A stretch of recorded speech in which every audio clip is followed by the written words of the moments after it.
냄새 때문에 괴로워했던 경험은 누구나 한 번쯤은 가지고 있습니다. 사람에 따라 독한 화장품 냄새, 특정한 향신료 냄새 등을 불쾌해하는 경우가 있지만 가장 대표적으로 많은 사람들이 괴로워하는 냄새는 땀 냄새와 같은 사람의 체취가 1등으로 꼽히는데요. SMCNC 틸리언 프로에서 20세 이상의 성인 남녀 1017명을 대상으로 진행한 연구에 따르면 직장 동료나 주변 사람들에게서 불쾌한 냄새를 맡아본 적이 있다고 대답한 사람들은 매번 있다 6.1%, 자주 있다 16.6%, 가끔 있다 53.6%로 총 76%의 비율을 차지하기도 했을 정도로 많은 사람들이 냄새에 대한 고민을 가지고 있습니다. 특히 더운 여름날 사람이 많은 지하철이나 버스와 같은 대중교통을 이용하게 되면 다른 사람들의 열기로 인해 괴롭기도 하지만 채취 때문에 더 힘든 기억으로 남아있죠. 특히 그 중에서도 암내라고 불리는 겨드랑이 냄새는 가장 끔찍한 냄새로 여겨지는 경우가 많습니다. 그런데 우리나라 사람들은 이러한 채취와 암내가 가장 적게 난다는 사실을 알고 계셨나요? 이는 우리에게 많이 난다고 생각했던 암내조차 객관적으로는 심한 냄새가 아니라는 뜻입니다. 한 인터넷 사이트에 한국인들이 정말 냄새가 나지 않느냐는 질문이 올라오자 댓글로 흑인, 미국인, 인도인 등의 암내는 정말 질식할 수준이다. 우리나라 사람들이 보름 안 씻어봤자 그 사람들 암내와 비교할 것이 못 된다. 라며 한국인들에게선 냄새가 많이 나지 않는다는 증언이 이어졌을 정도인데요. 실제로 한국 사람들이 외국 여행을 했을 때 가장 힘든 게 뭐냐고 물었을 때 코를 때리는 채취가 너무 지독해서 힘들었다는 후기들이 줄을 잇는다고 합니다. 그리고 이와 반대로 외국에서 한국으로 온 외국인들은 우리나라 사람들이 냄새가 거의 나지 않는다며 감탄했다는 증언을 자주 하곤 하죠. 외국인들과 한국에 대한 특징과 장점들에 대해 인터뷰를 하는 유튜브 채널 코리안브로스에서는 해외 사람들과는 달리 한국인들은 냄새가 나지 않기 때문에 지독한 채취에 시달리지 않아 한국에 사는 게 정말 행복하다고 인터뷰했는데요. 거기에 덧붙여 한국 사람들은 데오드란트를 잘 쓰지 않아 파는 곳이 없다는 사실을 익히 알고 오기 전에 데오드란트를 잔뜩 싸가지고 한국에 왔다는 프랑스인 비비는 프랑스는 지하철에 들어가자마자 안 좋은 땀 냄새가 나지만 한국 지하철 내부에서는 별로 냄새가 안 난다면서 신기해하기도 했습니다. 미국에서 온 샬렌도 역시 한국인들은 채취가 정말 없는 것 같다. 일반적으로 미국인들은 남녀할 것 없이 채취가 강하거든요. 특히 헬스장에 가면 땀에 젖은 그 냄새 나며 말을 잇지 못하는 모습을 보였는데요. 코스타리카에서 온 서지호도 한국인들은 땀에서 아무 냄새가 안 나서 부럽다. 향수도 잘 안 쓰는 것이 맞냐며 한국인은 기본적으로 냄새가 나지 않고 깔끔하다는 칭찬을 했습니다. 이렇게 다른 나라들과 다르게 한국 사람들에게 냄새가 잘 나지 않는 이유는 무엇일까요? 그것은 날 때부터 타고난 한국인의 유전자 때문입니다. 이를 자세히 알아보기 위해 먼저 땀이 나는 원리에 대해 알아보고 그 과정에서 어떤 유전자가 영향을 끼치는지 알아보아야 하는데요. 과연 한국인들에겐 다른 나라와 어떤 차이가 있는지 한번 알아보도록 하겠습니다. 땀 냄새는 아포크린 땀샘에서 분비되는 화학물질이 불포화 지방산과 박테리아 등을 만나 생기는데요. 이 과정에서 땀샘의 형태가 어떠냐에 따라 냄새가 거의 나지 않는 사람이 되거나 지독한 냄새를 풍기는 사람이 되는 것입니다. 이 부분에 대해 영국 브리스톨 대학은 과거에 연구를 진행한 적이 있는데요.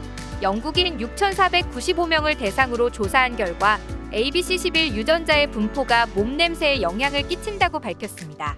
ABC11 유전자는 G대림 유전자와 A대림 유전자로 나뉘는데요. 그중 G유전자를 가진 사람에게서 지독한 겨드랑이 냄새를 유발하는 아포크린 땀샘의 땀 분비가 활발하게 이루어진다는 것입니다. 이를 한마디로 정리하면 G유전자를 가질수록 몸 냄새가 많이 나고 A유전자를 가질수록 몸 냄새가 덜 난다는 뜻인데요. 이러한 G유전자는 주로 아프리카나 유럽인들에게서 많이 나타나고 A유전자는 동아시아인에게 나타나는 것으로 밝혀졌습니다. 그렇기에 흑인들이나 유럽인들이 우리나라에서 냄새가 안 난다고 놀라는 것, 우리나라 사람들이 그들의 냄새를 맡으면 심하다고 생각하는 것이 과학적으로 증명된 사실이라는 것인데요. 일본 약학 박사인 토시이사 이시카와의 연구에 따르면 몸 냄새가 나는 G유전자가 전혀 섞이지 않은 AA 타입 유전자를 가지고 있으면 특유의 채취가 거의 나지 않는다고 밝혔습니다.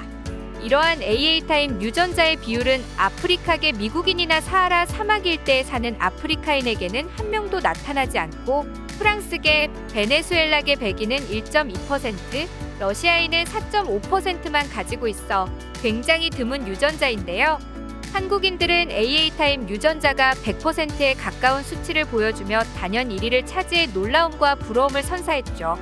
이런 이유 때문에 우리나라에는 다른 나라에 비해서는 데오드란트 사용량이 몹시 적은 편인데요. 데오드란트는 겨드랑이 냄새를 없애주는 향수의 일종으로 1888년 무명의 필라델피아 남성이 세계 최초로 상표를 단 데오드란트를 제조한 것에서 시작되었다고 합니다. 이 제품은 겨드랑이 부분이 축축해지면 발생하는 박테리아의 성장을 막아 암내를 억제해주는 원리인데요. 한국에서는 최근 들어서야 외국의 영향을 받아 조금씩 그 종류와 파는 곳이 늘어나고 있지만 유전자의 영향으로 암내가 무척 심한 외국에서는 오래전부터 상당히 많은 양이 사용되고 있었다고 하는데요. 미국이나 호주, 캐나다, 유럽 등은 슈퍼마켓이나 백화점, 마트 등에서 샴푸, 치아 코너만큼이나 큰 것이 데오드란트 코너일 만큼 외국인들은 데오드란트를 살아가는데 꼭 필요한 생필품으로 생각한다는 뜻입니다. 하지만 있는 사람들이 더하다는 말은 한국 사람들을 두고 하는 말 같습니다. 한국 사람들에게 냄새가 나지 않는 이유에는 유전적인 원인도 있지만 한국인의 철저한 위생관념 또한 악취가 나지 않는 원인 중 하나일 텐데요. 한국은 기본적으로 하루에 한 번은 샤워를 하는 것이 미덕이라고 믿고 과거 코비드가 유행하기 전에는 일요일에는 대중목욕탕을 찾아 탕에서 몸을 불린 뒤 때를 밀었던 민족이죠. 실제로 한국 사람들이 이렇게 씻기 좋아하는 건 옛날의 문헌을 통해서도 나와 있는데요. 실제로 고려도경에는 옛 사서에 따르면 고려의 풍속은 사람들이 모두 깨끗하다고 기록되어 있는데 지금도 그러하다.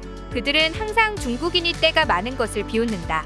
아침에 일어나면 먼저 목욕을 한 후 집을 나서며 여름에는 하루에 2번씩 목욕을 한다라는 대목이 나오는데요. 예나 지금이나 비슷한 두 나라의 상황에 웃음이 절로 나오는 대목이었습니다. 그와는 달리 외국 사람들은 머리를 매일 감아야 한다는 개념이 없다고 하는데요. 한국인들이 다른 나라 사람들에 비해 이렇게 샤워를 자주 할 수 있었던 이유는 아마 깨끗한 수질 자원 덕분이 아닐까 싶습니다. 한국의 수돗물은 마실 수 있을 정도로 특급의 물인데요. 유럽과 같은 나라에는 안반이 석회질 성분의 지질로 되어 있어 맑은 물이 아닌 석회수가 나온다고 합니다. 그렇기에 라면을 먹으려고 수돗물을 받아서 물을 끓이면 그 위로 석회가 떠다니는 걸 볼 수 있거나 아무리 피부가 뽀송하던 사람이라도 며칠만 석회수로 샤워를 하면 피부가 거칠어지고 머리가 뻑뻑해지는 걸 느낄 수 있다고 하는데요. 그렇기에 한 번이라도 유럽에 여행이나 출장을 다녀온 사람이라면 바로 한국의 물이 얼마나 대단한지 알 수 있을 정도라고 합니다. 아마 이런 이유 때문에 한국과는 달리 매일 샤워를 해야 한다는 생각이 자리 잡지 못했던 것 같습니다. 하지만 위생에 대한 개념도 문화마다 약간은 다르다는 것도 한몫을 했는데요. 미국에서는 하루의 식사 후에는 양치를 해야 한다는 개념이 없고 오히려 공중 화장실에서 양치를 하면 이상하게 쳐다본다고 합니다. 그뿐만 아니라 혀를 잘 닦지도 않고 거품을 뱉고 물로 헹구지 않는다고 하는데요. 서양인들의 심한 입냄새는 이런 이유 때문이라고 합니다. 이처럼 한국은 과거부터 깨끗한 것을 좋아하고 위생을 지키려는 역사와 전통을 가지고 있었는데요. 프랑스에서 하이힐이나 향수가 발달한 이유가 당시 화장실이 없어 배설물을 길가에 마구 버렸기 때문이라는 것을 생각해보면 과거부터 우리나라가 다른 나라와 비교해 위생관념을 잘 지켰는지 알 수 있는 시간이었습니다. 지금까지 한국인 냄새에 대한 해외 반응을 살펴봤습니다. 여러분의 소중한 의견을 남겨주세요. 그리고 많은 분들이 보실 수 있도록 널리 공유 부탁드립니다. 지금까지 코리아주모였습니다. 시청해주셔서 감사합니다.